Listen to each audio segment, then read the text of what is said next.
Africa Rising 2.0, respectfully, in my view, is not just about this highfalutin concept of graphs going up, but it's about what these 4 brands can align on to achieve that. And I'll give you a few examples. Let's say healthcare.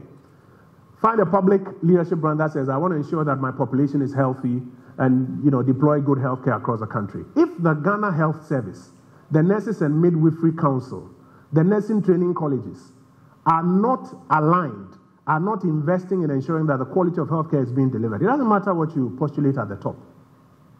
If the private sector brands that are supposed to produce, the medication, bring in the medication, are bringing in fake products, are not delivering the kind of inputs that you require, and the people themselves are interested in cutting corners, etc., you won't get there.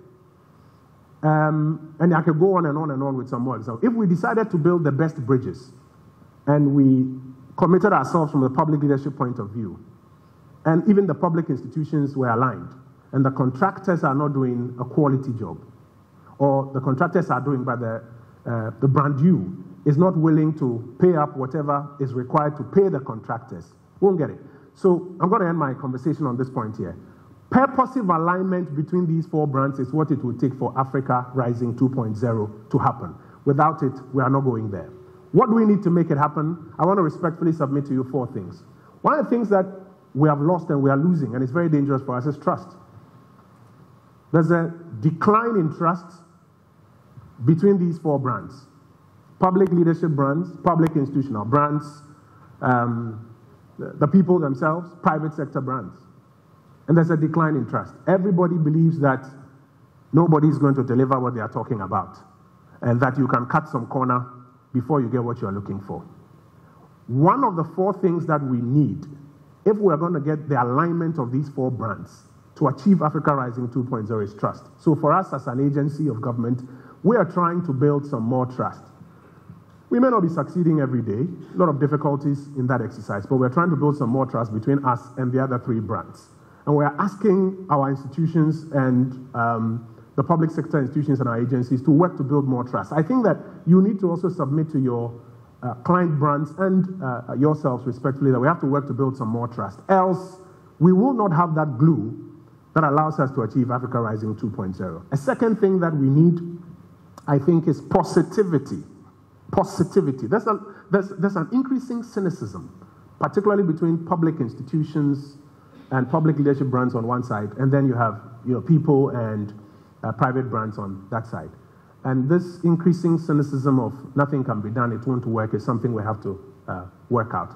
We need to engineer some more positivity in the system. And if I may go a bit spiritual, if you allow me, I'm Christian. God, we are told, created the whole world by the power of his word.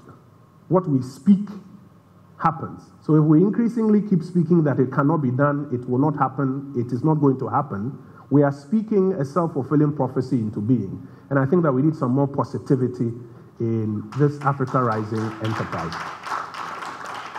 I think another matter we need to focus on, another ingredient we should look at, is competence.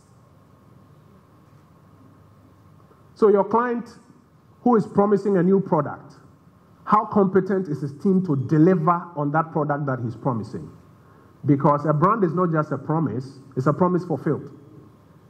So if he is promising to deliver a product in a particular timeline or a service in a particular timeline, the promise is not enough, but how competent is his team to deliver on it? How competent is your team that is also promising him that you're going to take his brand to the ends of the continent and let everybody know and experience their brand? How competent are the public institution brands? If we say that, lights are out and we'll fix it in 24 hours, how competent are the people behind the public institutional brands?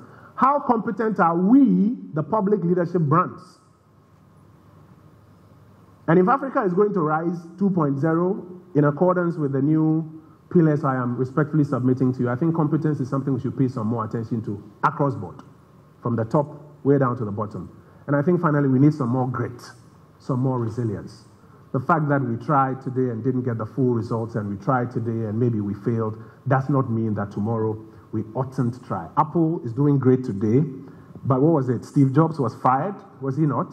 Then he went to do Next, and then they later came to buy him in. If he had stopped somewhere down the line, we won't be having all of these iPhones that I see on your tables this evening. for this afternoon.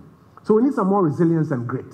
In Africa, sometimes it's a crime to fail. We criminalize failure. But I think that we need to encourage a lot more resilience and grit. And if we do that, we should be in a good stead to get closer to Africa 2.0, as I have tried to redefine. I want to end my submission to you this morning by saying to you that it is actually possible because other people have done it before. I was just asking you how many more factories can we build in Europe because they have industrialized. The Asians did it quite recently. If the Europeans and the Asians and the Americans have been able to do it, we can, especially with all the opportunities at our disposal.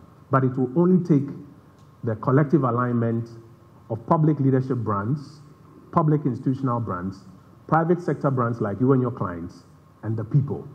And I think we need to work towards that alignment so that we get there. Thank you for the opportunity to be here.